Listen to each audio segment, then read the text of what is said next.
আশা করি সবাই ভালো আছেন। ছোট্ট একটি শব্দ নিয়ে আমি একটু বিশ্লেষণ আকারে কিছু কথা বলবো। সেই শব্দটি হচ্ছে আমাদের সবার পরিচিত ক্যারিয়ার।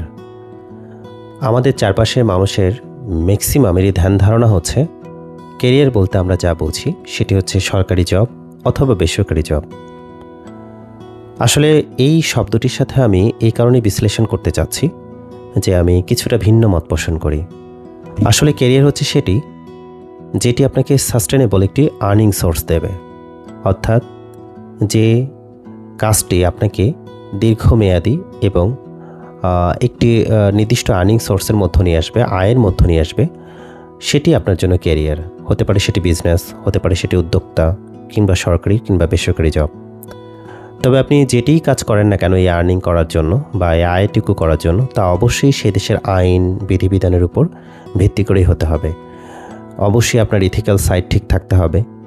এই সব কিছুর উপর ভিত্তি করে আপনি যদি আপনার যে কোনো সেক্টর ডেভেলপ করতে পারেন আপনার আয়ের জন্য, তাহলে অবশ্যই সেটি আপনার জন্য একটি বেস্ট ক্যারিয়ার। তাই আপনারা ক্যারিয়ার বলতে শুধু জবের পিছনে ছোটাছুটি না করে আপনারা ডাইভার্সিফাইড চিন্তা করুন, দেখবেন বেস্ট ক্যারিয়ার তৈরি করতে পারবেন আপনি আপনার জীবনে। শুধু সরকারি বা বেসরকারি জবের জন্য বসে না থেকে আপনি আপনার মেধা, মনন এবং দক্ষতাকে ভিন্নভাবে কাজে লাগাতে পারেন এবং সেটাই হবে আপনার জন্য বেস্ট ক্যারিয়ার।